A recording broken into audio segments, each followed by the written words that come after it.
अस्सलाम वालेकुम फ्रेंड्स। आज मैं आप लोग के लिए कोई रेसिपी नहीं लेकर आई, बल्कि आज मैं आपको एक बहुत इम्पॉर्टेंट चीज़ बताने आई हूँ। रमज़ान के लिए हम लोग चटनियाँ और सॉसेस वगैरह बना के तो रखते हैं, लेकिन उन्हें किस तरह से महफूज करना है उसके लिए मैं एक बहुत इम्पॉर्टेंट वीडियो लेकर आई हूँ आपके। इसके लिए सबसे पहले तो heat proof glass bottle use करनी है। आप जब भी किसी किस्म की चटनियाँ वगैरह बना के रखते हैं तो उनका फ्रिज में टेस्ट चेंज हो जाता है, कलर चेंज हो जाता है और कुछ तो ख़राब भी हो जाती हैं, सिर्फ इसलिए कि हम उनको सही से प्रिजर्व नहीं करते, सही से स्टोर नहीं करते हैं। तो ये ग्लास बॉटल बहुत इम्पॉर्टेंट है किसी भी चीज़ को महीनों तक सेव करने के लिए।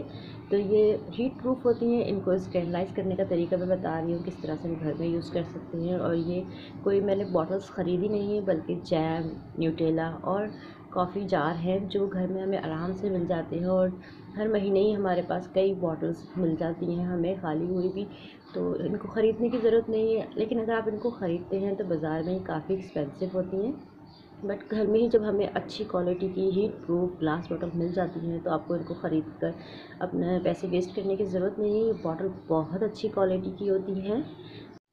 ये हीट प्रूफ जार होते हैं और स्टेरलाइज़ करते हुए कभी भी ये ब्रेक नहीं होता इनका ग्लास, क्योंकि जब कंपनीज़ में किसी इन चीज़ों में खाने पीने की चीज़ें जब स्टोर की जाती हैं इनकी शेल्फ़ लाइफ को बढ़ाने के लिए, ये वहाँ पर भी स्टेरलाइज़ की जाती हैं लाजमी।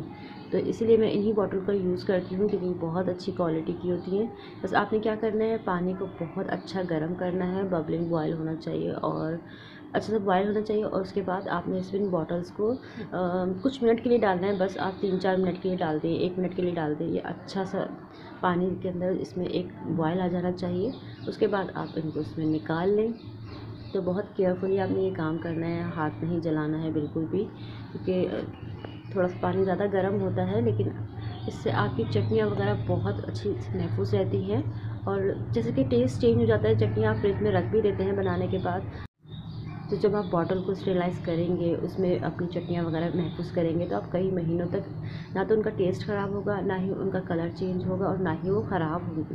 क्योंकि मे भी होता है कि कभी हम कहीं बाहर जा रहे होते हैं तो हम थोड़ी सी देर के लिए फ्रिज बंद कर देते हैं, या लोड शेडिंग वगैरह हो जाती है, फ्रिज बंद होता है, तो उसी दौरान हमारी जो चटनियाँ वगैरह होती हैं वो ख़राब होना शुरू हो जाती है, उसमें बैक्टीरिया पैदा होना शुरू हो जाता है। तो ये बहुत अच्छा तरीका है चटनियों को महफूज करने का। तो इनके कैप भी आपने लाजमी स्टेरलाइज़ करने हैं। बस ये बॉटल काफ़ी बड़े साइज़ की थी तो इसको मैंने लास्ट में डाला, और सारे कैप भी इसमें इसी तरह से स्टेरलाइज़ करेंगे। कुछ सेकंड के लिए इसके पानी में डालेंगे। अगर आप बॉयल नहीं करना चाहते तो एक और दूसरा शॉर्टकट है जो कि उन्हीं घरों में यूज़ हो सकता है जहाँ पे माइक्रोवेव होते हैं। अगर आप लोग के घर में माइक्रोवेव की सहूलत है तो आप इसे 60 सेकंड के लिए माइक्रोवेव भी कर सकते हैं। इन्हें वॉश करें और माइक्रोवेव करें, और उसके बाद बहुत अच्छे से इसको आपने क्लीन भी करना है। ये सारी बॉटल्स मैं निकालूंगी और इसके बाद मैं इनको टर्न करके रख दूँगी। इनका सारा पानी निकल जाना चाहिए, इसमें पानी नहीं रहना चाहिए। सबसे मेन चीज़ यही है कि आपने बॉटलों को स्टेरलाइज़ करने के बाद भी इसमें पानी नहीं होना चाहिए। ये कम्प्लीटली ड्राई होनी चाहिए जब आप इसमें कोई भी चीज़ डाल के आप स्टोर करना चाहते हैं। तो मैं सारी चीज़ें निकाल लूँगी और उसके बाद मैं इसको टर्न करूँगी, और इनका सारा पानी मैंने ड्राई कर लिया है। इन बॉटल्स को ड्राई करने के लिए आप कोई साफ़ सुथरा किचन टॉवल ले लें या टिश्यू पेपर ले लें, और उसकी मदद से आपने इसको बहुत अच्छे से क्लीन करना है। बिल्कुल भी पानी नहीं होना चाहिए, क्योंकि पानी में ही सबसे पहले बैक्टीरिया पैदा होता है, आपको पता होगा।